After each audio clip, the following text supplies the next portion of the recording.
Hey guys, welcome to another episode of Cryptic Conversations. I'm your host, Tunes from the Crypt, and we have another very special episode in store today. Today's guest is Robert Christophor Coppes. Bob is an esteemed author and researcher in the field of near-death experiences. With a background in economics and a former career in banking, Bob has dedicated his retirement to exploring the profound insights of NDEs. His works, including The Essence of Religions and Messages from the Light, delve into the themes of interconnectedness and unconditional love that often emerge from these extraordinary experiences. Bob joins us from Amsterdam to share his fascinating journey and the wisdom that he's gathered from countless NDE experiences along the way, and I'm honored to have him with us today, so welcome to the show. Well, I'm honored to be on your show. Thank you for having me. Awesome. Yeah. So, for the listeners, we were just discussing, making small talk. And so you're familiar with Mary Kathy McDaniel. Absolutely. Yeah. She's a wonderful woman and she had a distressing NDE. So that's a big deal. Yeah. Yeah. Okay. So before we dive into all that, talk to me about your early life. Where did you grow up and go to school, and what was your family like? Okay. I was born in Venezuela. So actually I'm an American as well. But then we moved to Iran, that's Persia, and I stayed there until I was 8 years old. Then I came to the Netherlands, to Amsterdam, and then I went through the Netherlands, several places.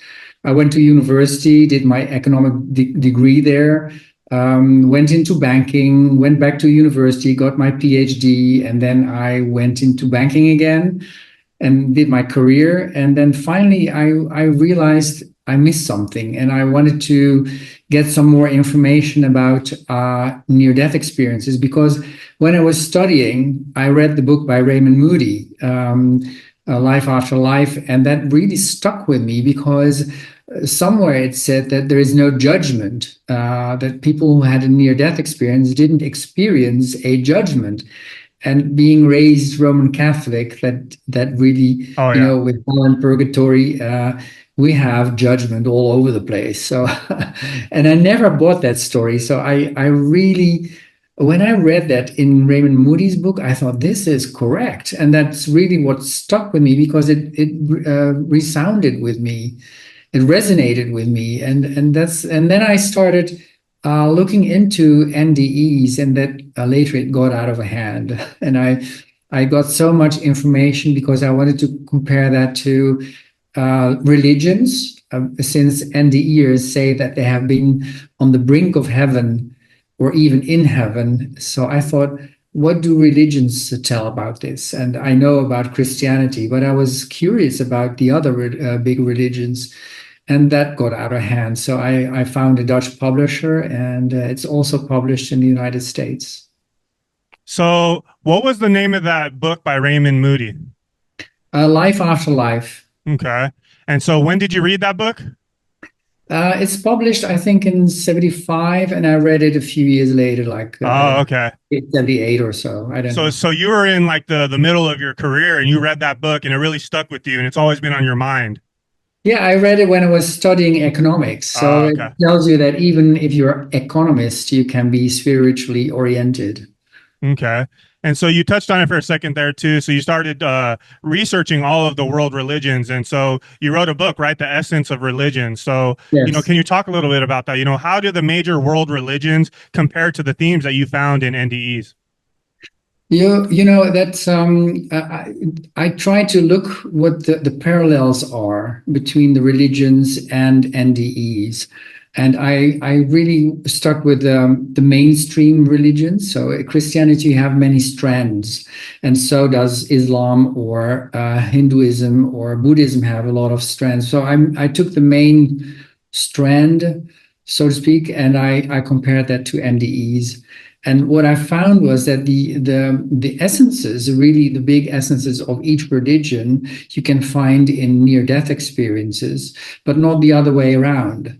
Let me explain that to you. So most religions would say that being nice to others, being good to others, compassionate, and so is the right way. And that's what you also find in NDEs, but not what you find in NDEs, the main things there, you won't find in every religion in that way. And as an example, I always give you, I always give people that listen to me Hinduism. Hinduism says that every person has a God within, that we are divine. So there's a divinity within us. That's why they call that Atman. And that's why they also do this. They greet each other because it's like greeting the God within you. And but you won't find that in Christianity or in Judaism or in Islam, because in those religions, God is a third person outside you, and he's going to judge you, and then either send you to hell or to heaven, and or maybe purgatory if that's in your religion. And Buddhism is doesn't have a God. I mean, gods are a way to be reincarnated, perhaps. So that's one of the ways you could reincarnate, as a god or as a demon or as a human. But if you reincarnate as a human, you have a lot of different ways to be reincarnated. So it's not really a religion in the sense that it has a god. One god or many gods, but it's a realm that you can be reincarnated in if you have been nice. But it's not something that you will stay in forever. I mean, being a god in Buddhism is different from being a god in Christianity or Islam. Yeah, I love that. Yeah. So I'm curious to ask you too. This might be a dumb question, but are there any indigenous tribes in Amsterdam?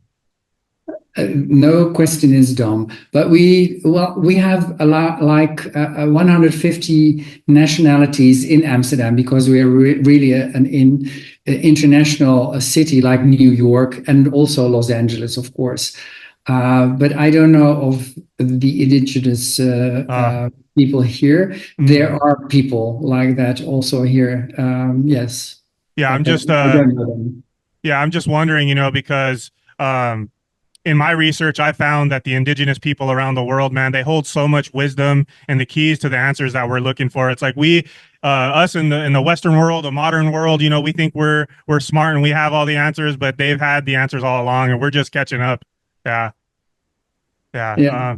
So, like, for instance, the Aboriginals, they know how to manage the land in order to have no bushfires. They burn in a very controlled way the bush, and that makes it that there is no big bushfires. And now Europeans go there and they just mess up everything.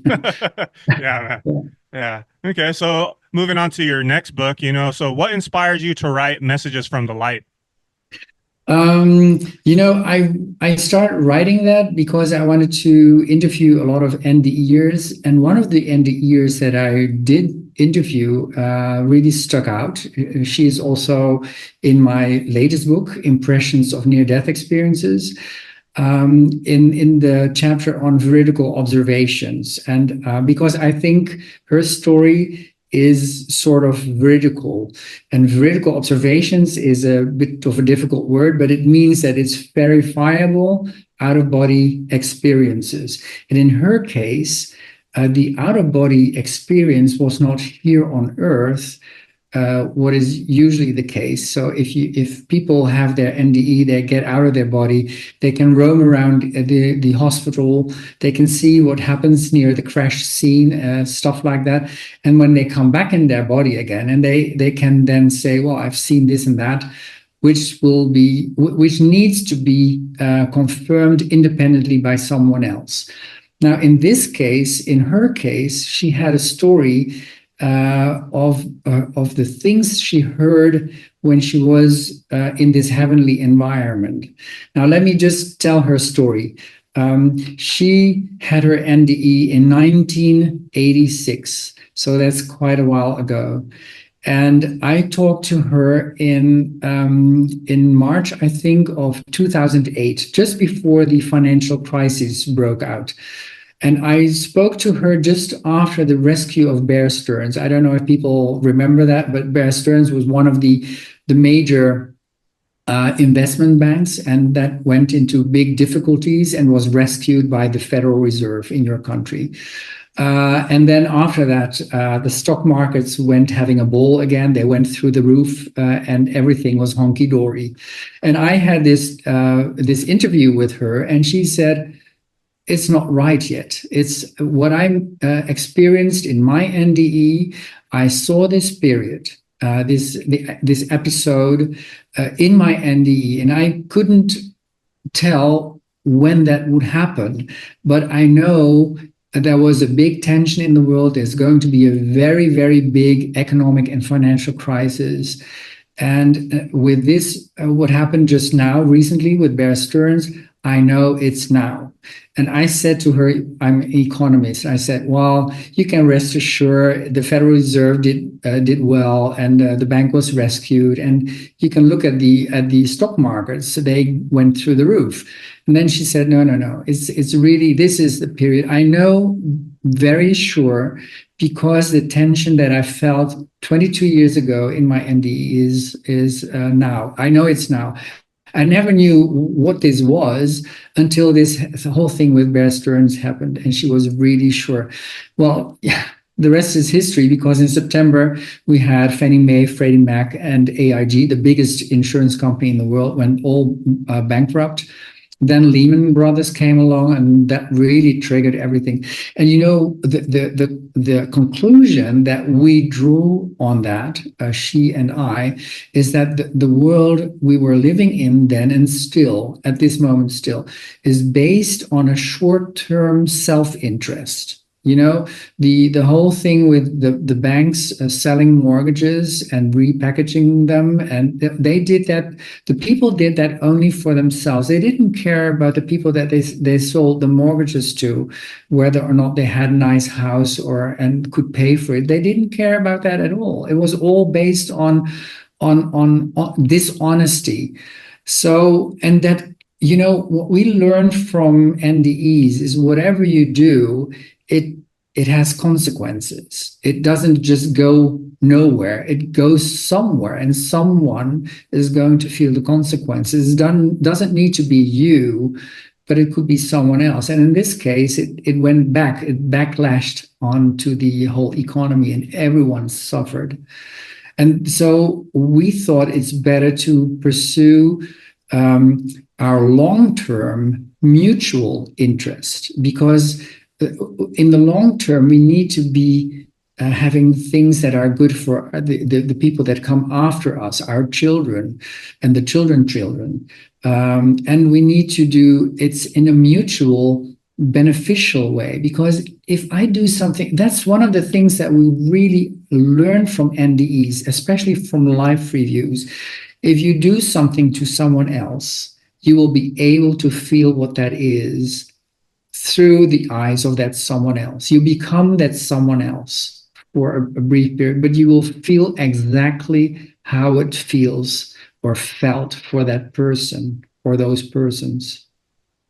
Yeah. I'm on my spiritual journey, and I've come across the concept of the Akashic Records. I'm not sure if you heard of that concept. Yeah. So when you have that life review, just you're going to feel the emotions that, you know, whether good or bad, that you caused on other people, you know. So, you know, I really encourage the listeners to keep that in mind, you know.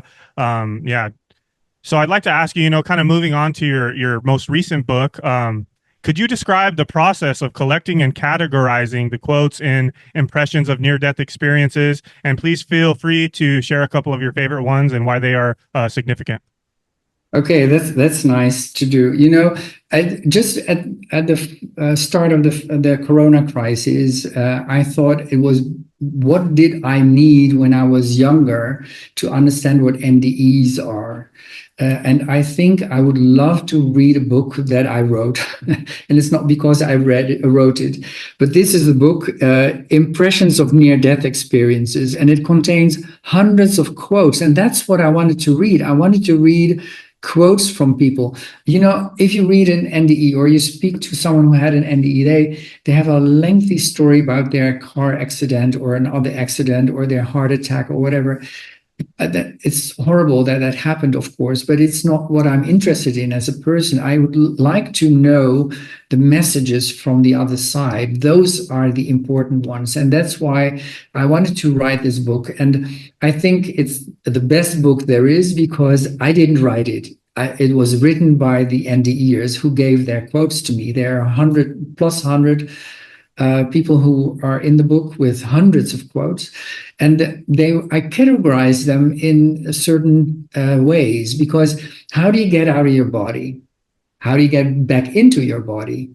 What are the after effects of this whole thing? But everything in between, like what is this other world like? What do you see there? Is it real? How can you prove that this is real? Those are the vertical observations. There's a special chapter on that. The light, the love, the unconditional love that's seen all over the place, that's always seen. Distressing NDEs, that's where Kathy McDaniel comes into. And then why are we on Earth?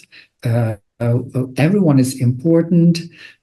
Things like that. So I categorize them along those way, and that gives you a big overview of what NDEs are. And I always compare that to if you come here to Amsterdam and you look at our palace on the dam, you just see a big building, beautiful building.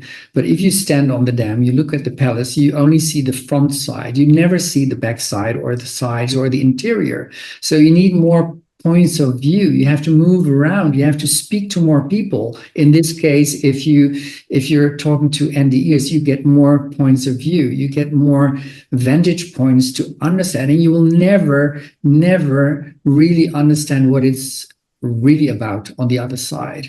I think no one can know what it's really about, but you can get an impression. That's why I call the book Impressions of Near-Death Experiences. And the picture is a picture by Monet. It's the picture that gave the name to the Impressionists, those painters that didn't do the real drawings, but they gave impressions. They didn't do the actual detailed like Rembrandt did, or so, or Michelangelo. Yeah, I love that. Oh, you go Yeah, ahead. and you wanted to hear a few of those stories that I really like. There are so many. One comes into my mind of a woman who had a car accident, and the person coming towards her turned suddenly. So she ran into this person, or actually the person ran into her, and that was a big crash. The next thing she remembered is that she was hovering above the car, and she looked down at at the whole crash scene, and she saw through the roof that she was sitting in the car. And then she realized something like, how is that possible? If my mind is here and I can think above the car, what is this thing doing in the car? That must be my body. So the whole notion that you realize that your consciousness is somewhere else than your body is, because that's the idea that we all have. Your body creates the consciousness. No, that's not the case. Apparently not the case. There are hundreds or thousands of people that have these kind of stories.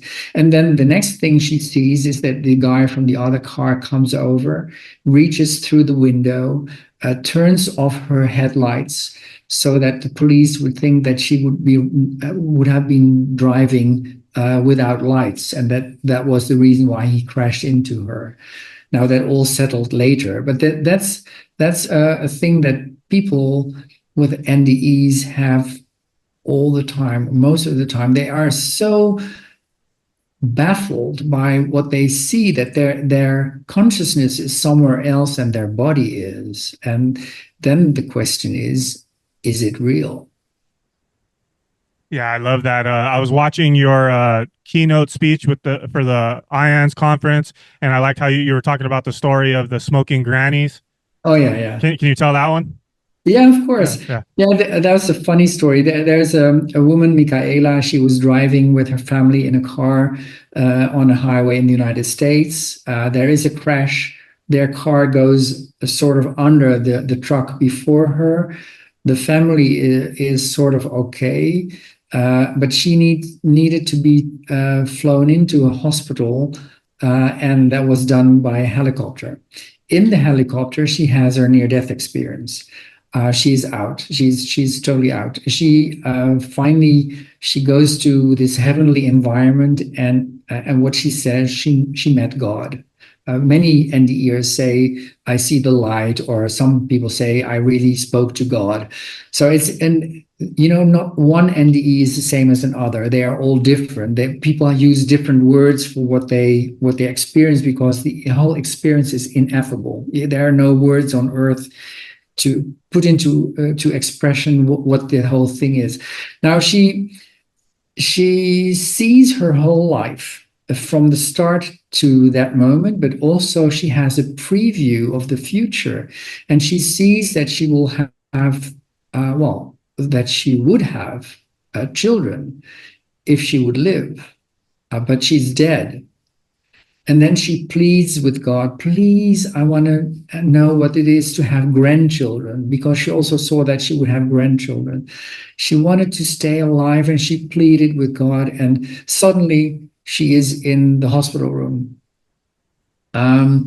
hovering in the corner of the hospital room. So apparently, sort of her wish was granted to her, but she couldn't get it into her body. Well, she did go into her body and got out of it, because her body was still a big mess.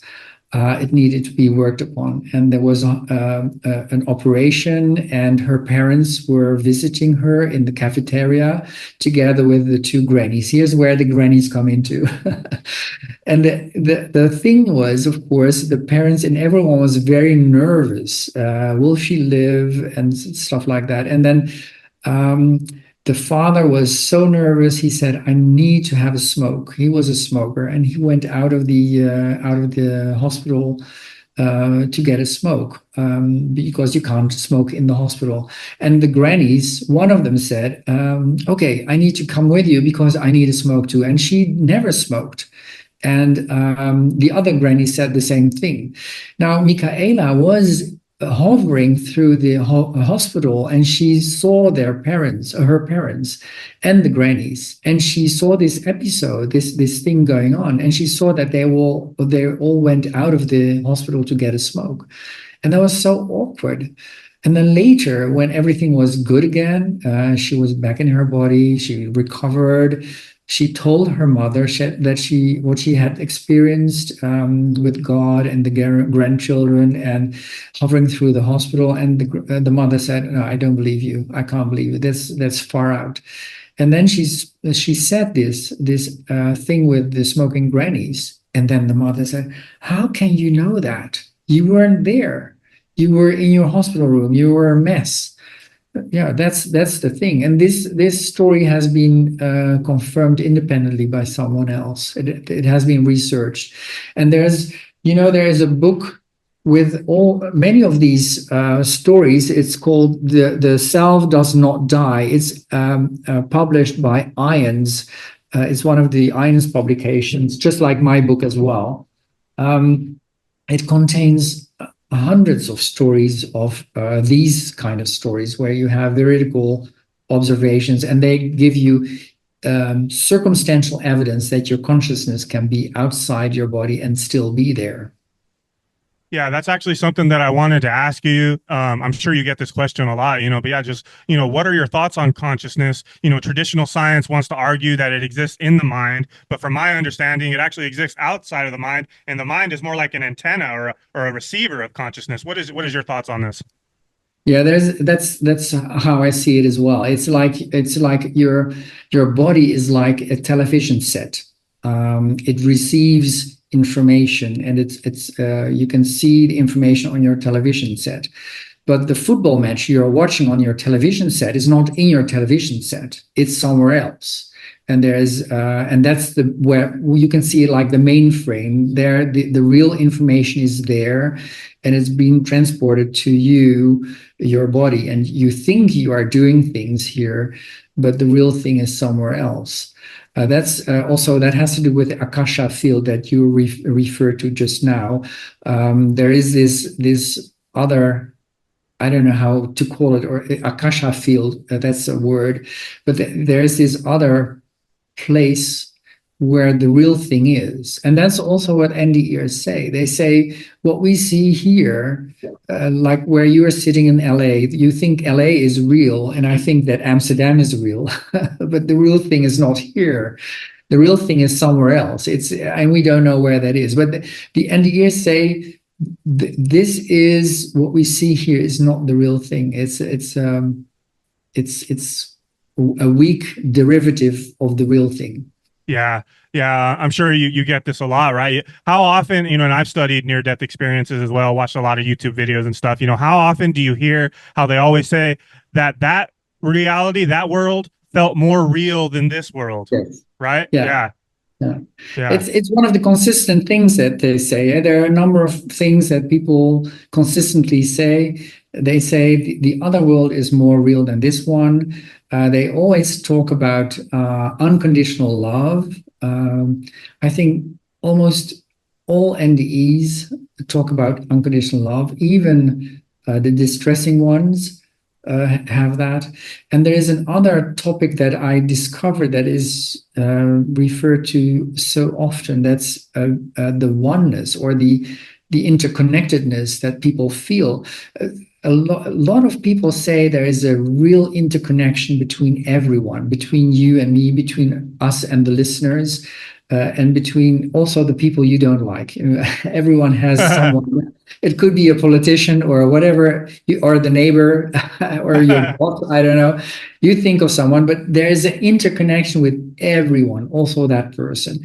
But some people go further than that. There's quotes in my book that say that people really think that we are one, or that we are all God, that we are God. That goes really far. And that for people that are from a religious point of view, it's difficult to wrap their heads around. I must say, for me, it's also difficult, and not having had an NDE myself, but I read this and I hear this so often that I think I can relate to that. If you really go into thinking about this, I think that's really the case. We are one.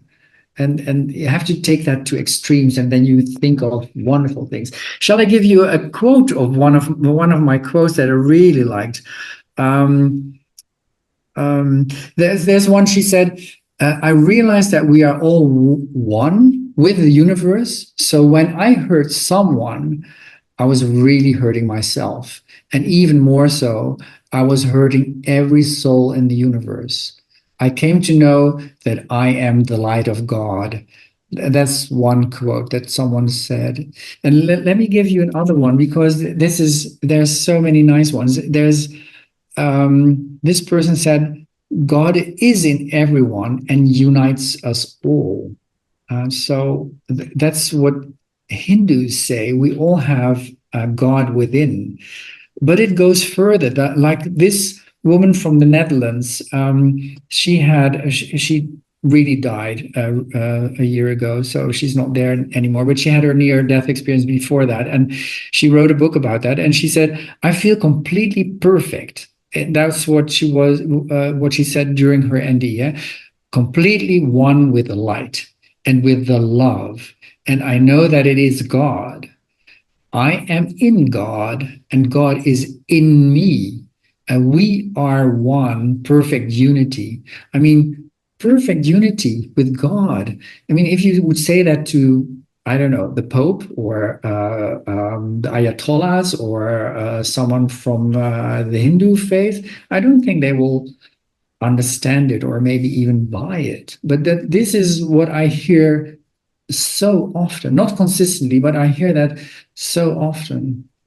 Yeah, I love that so much. So as I mentioned to you earlier, I'm on my spiritual journey, and my life has been just very, very mystical, very magical. So many strange things have happened in my life, and I felt like I feel like it was God or whatever, like kind of led me to this point. I've always been a seeker. I've always questioned religion. I knew that there was something more. So like as a kid, I would have so like intense night terrors, intense nightmares, and people told me that that could have been you remembering a past life, right? So I had stuff like that, and then in my 20s, I had some car accidents. One specifically where it was such a bad car accident and I came out of the car accident completely fine.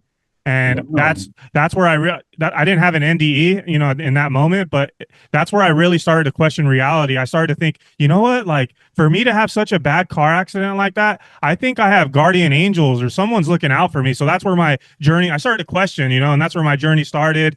And then essentially, kind of fast forward throughout my late 20s, I was a party guy. I did a lot of drinking, a lot of partying, and it caused a lot of, problems and trouble. And finally, I had to say, you know what, enough's enough, and then there was another car accident.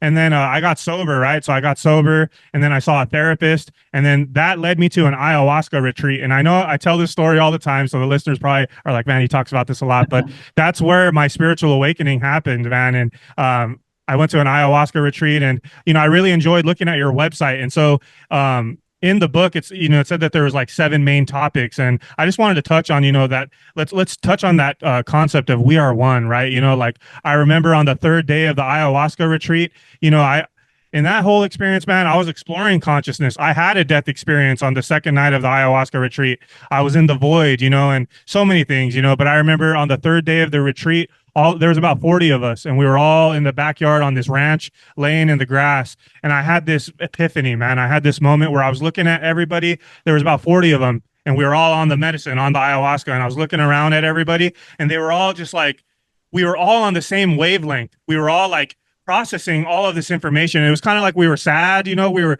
questioning, we were learning and we were reflecting, and it was just quiet. It was peace, stillness, and quiet. And I was just looking at all these souls, all these 40 people. We were all on the same wavelength. We were all like, and that's why I really started to realize, like, you know what, like we're all one. We really are. We're all one. So we come into this life with this illusion of separation.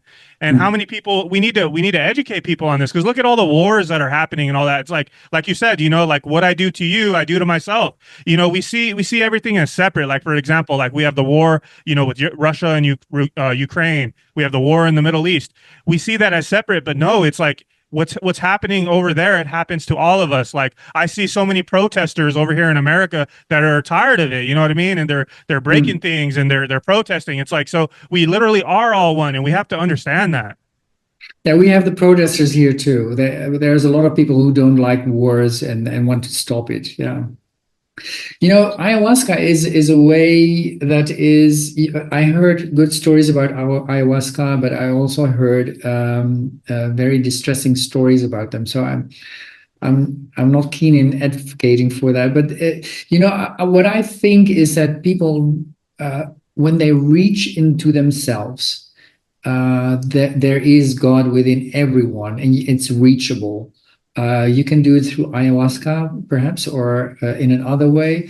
You can do spiritual awakening courses, medium courses. There is a very good course in Amsterdam, for instance. You must have them there as well. Those are also good courses to really come to yourself and to realize that you are one with others. And if, I believe that if people would really understand and feel and believe that we are one. So if I do something to you, I actually do it to myself, because I will be able to feel what it was when I die in my life review, that people will start doing things differently and being nicer to each other, or at least more conscious of what they do, and not only to people but also to animals and to nature. Yeah, Very yeah, I love that, and I agree with you. When it comes to ayahuasca, yeah, it's I wouldn't say that it's for everyone. Like, yeah, it was a very intense experience. I think very intense. yeah, the success rate is very high, but like with anything, like there's going to be the negative experiences as well. So yeah, I don't want to advocate and necessarily recommend that, for each person. If you're seeking, that awakening, you're seeking enlightenment, there are other ways. So do your research. Yes. So I'd like to ask you, so how do you see the concept of interconnectedness manifesting in everyday life? Um, if what I know is that if people really would be more interested in NDEs, but you can do it in a different way too. But if you really read about NDEs, if you talk to people who have had such an experience, it will stick to you. It's like a benign virus. That's how it's being called as well.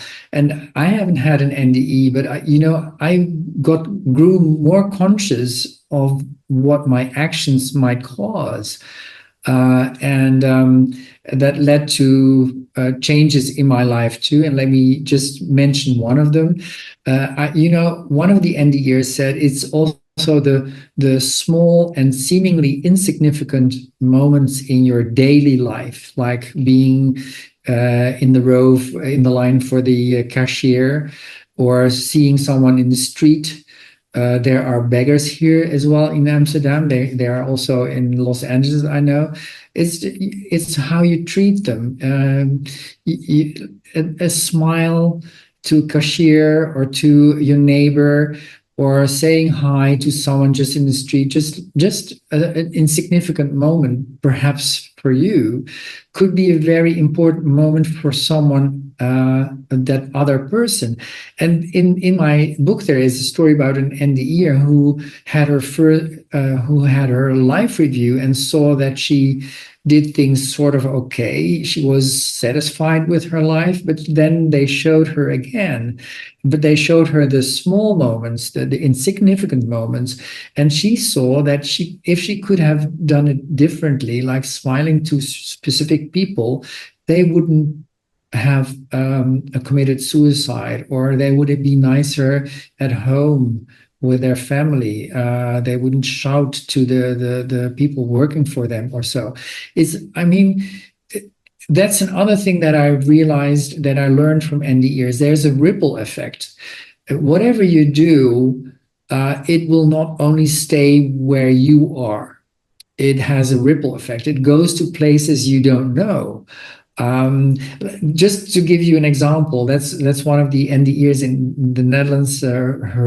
Said she was just after the war in a country where there's nothing. She got some sweets from her mother to share with a school friend, and the school friend. Later in life, when the NDE had her NDE, her experience, she said she saw that particular point in time when she saw the schoolmate being so happy with the sweets. But she also saw that it would ripple to the mother. She never saw the mother. And she saw that it went even further than that. And it's just, in this case, a sweet, to share a sweet with someone. But whatever you do, it has an effect everywhere. If we all would start smiling at each other, more, like what I try to do is I try to smile 3 times a day to someone I don't know. I mean, my family doesn't count. So it's not always easy. But the nice thing is, if you do that, now I do it in the hope that I get a smile back again, and it's very often. Yeah. Only occasionally some people don't smile back, but normally they do. It's nice. I love that Try it. I love that so much. Yeah, it's just the little things, right? The little things in our daily lives that we can do to really make this society better, So, like I said, after the ayahuasca experience and my spiritual awakening, I literally became a different person. Like before that, I was this, party guy, more selfish, and, I was still a good guy. I was a nice guy and all that, but I was more selfish, So now it's like, yeah, like you said, it's like if I see a homeless person, I don't know how many times now I'll be like, hey man, you hungry? Like, can I buy you some food? Or Yeah. like yesterday, yesterday at the grocery store. There was an old guy. He was probably like 90, and he was struggling to push his shopping cart and all that. And he was by himself, and he was struggling to drive and all that. So he offloaded his stuff, and then I just like, hey, like, can I help you take your shopping cart? And he was so happy about that. Thank you, sir. Like, thank you. And I took his shopping cart for him. So like the little things like that we can do can really, Absolutely. help society. Yeah. Yeah. So Yeah, but don't rule out that being in a party is also that's nothing is the point with NDEs is that I know that nothing is really wrong. If you party, that's fine. If you quarrel with someone, that's fine too. Nothing is wrong. But if you see that you have quarreled with someone or you hit someone, you will feel the pain and you will not be really satisfied. I always tell this story about Christina. Christina is an 80-year-old, was an 80-year-old girl, young girl. She was abducted by two men. They tried to drown her. And all NDEs start with a nice, clean heart attack or something. In this case, she was assaulted, but she had her NDE and she went through the tunnel. At the end of the tunnel, there was an elderly guy, and she knew it was God, because who else could it be? And God said to her, you have to go back, but life is not too difficult. There's 4 ingredients, and I always want to tell the 4 ingredients. That's love, be loved, just be, and experience life. And partying is experience life. It is nice to do, but on the other hand, if you party only, then if you have your life review, then you will see, that's very one-sided, very biased. Well, I could have done things differently, but partying in itself is not bad. You need to do that. Just experience life. Just be. But the main thing is love and be loved. That's what I constantly hear from NDEs. yeah, I love that so much. So, as I look at you, I can tell that you're, a spiritual person. Have you had any personal experiences or encounters that deepened your understanding of all this? Yes, I did. I also do a course in mediumship in Amsterdam with a very good medium, one of the best that I know. But with my brother, I also he passed away in 92 after AIDS. And I wrote a book about him. And the very last moment that I had to do this, in order to write the book, I needed to have interviews with all the people that had cared for him. And the last one was in Japan. So I went over to Japan, and I had to be there anyway from our work. And after that, something happened that really made me feel that my brother was there to say, you did right. You have finished your last bit for the book. You still have to process your last interview, but I'm done. I've led you through all the interviews, and now I can go. And, I almost heard that literally in my head. The story is a little bit too complicated to express here, because that would take 10 minutes. And I don't want to do that to you, but that was really very, very profound. It was almost as if I could see him. And the thing was that it was the whole thing was using someone else, just a bystander, shouting things to me. And I don't know who that was. Oh, wow. Yeah, that's beautiful, man. So it sounds like, so he kind of helped you write the book. Absolutely. I'm sure about that. Yes. Wow, that's beautiful. Okay, so we were talking about Mary Cathy McDaniel, her story is a fascinating one. It's crazy, it's wild. Absolutely. Can you elaborate on the concept of distressing NDEs? It sounds like she was saying like they're a smaller percentage of NDEs. Can you elaborate on that? Yes, the most NDEs are blissful ones. There is a subset, and it's difficult to put a number on that, because not everyone goes around and say, well, I had a very distressing NDE. People don't do that. So the idea is like maybe 10 to maybe 20% of the cases is distressing. But what we know now is that it's wrong to say that only bad people, because how do you define bad, have a distressful NDE, and only good people have blissful ones. No one is really good. I mean, I can't say that I've been a saint all my life, and you cannot say that someone is really bad all the way. Even the people in history, or maybe even at this moment in life. The thing that I know with NDEs is that this is what I learned. The words good and bad are from the earth. There is no judgment. If you have your life review, there is no judgment whatsoever. It's more that you need to see what your position was on earth, like your relations, like feel what others felt. Just see what it is and see that you had options to do differently, to do something else. You could have done something else, but you chose this route, which caused a lot of pain. But there's no judgment. That's the real thing. Now, with distressing NDEs, so just to give you an example, this Kathy McDaniel, she's a really wonderful woman. I know her.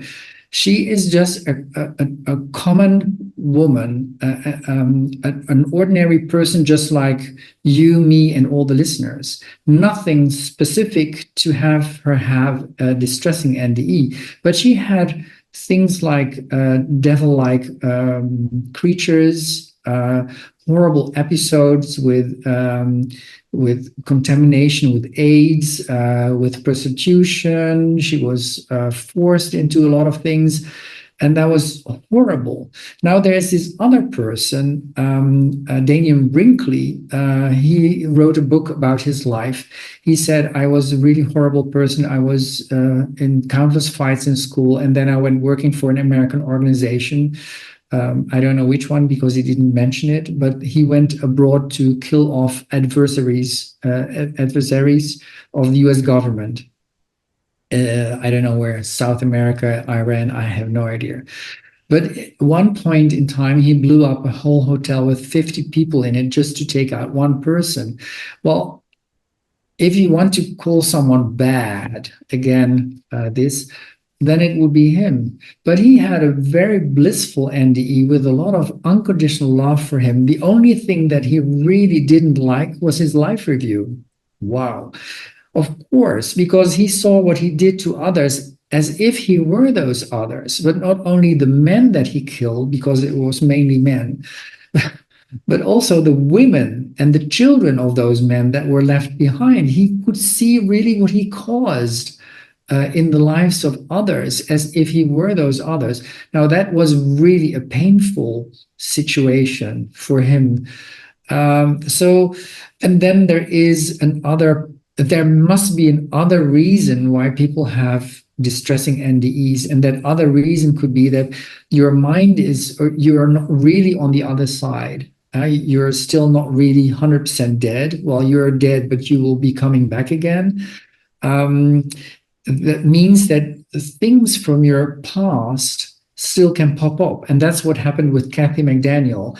She had been afraid of rape. She had been afraid of attracting AIDS. That's why she had those aspects in her NDE. They popped up.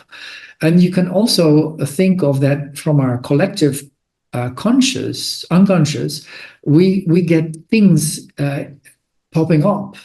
So that's what could cause distressing NDEs.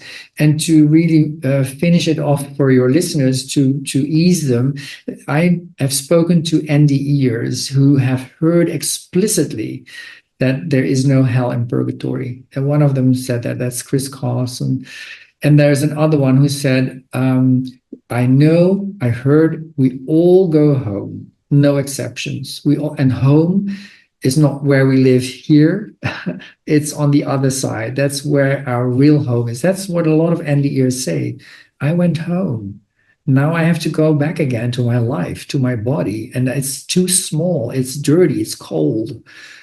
And I have to live this awful life with all the strife and anxiety and stress and unhappy people.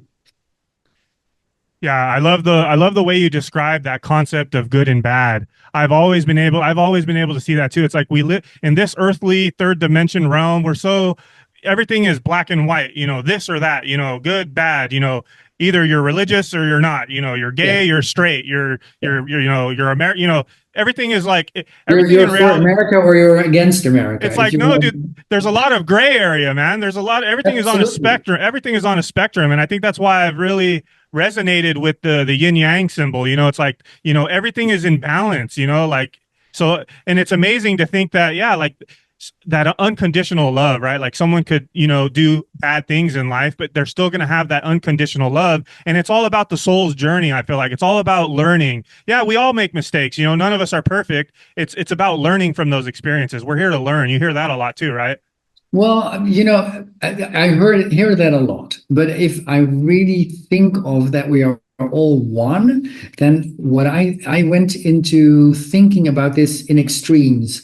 And if we are one, we already have the divinity within us. So we have the perfect peace, the perfect unconditional love already within us. The problem is to express that. And that's the whole thing with life is to experience life. That's what Christina said, the 8-year-old girl. Experience life, just be. But it's also expressing the divinity that is within you. That you have everything within you, and not only you, but all the listeners, me, all the politicians, all the people, everyone, but we just need to reach within ourselves. Not everyone does that. You try to do that after the ayahuasca thing. You're on your track, but there's a lot of people that are not, just go around. Nothing wrong with that, but just go around trying to find their food, trying to stay alive. Yeah, it's this world is created with its limitations, like time and place.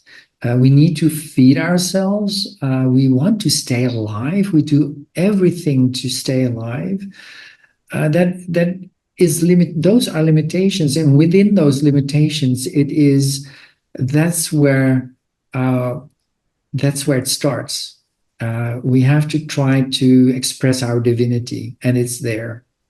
Yeah, I love that. So I think, honestly, I think one of the most important questions that I could ask you right now is, I think this is great. Your research, it's giving us an idea of what happens when we die, right? But I'm curious, what do you believe happens after that? Do you believe in reincarnation or is that it?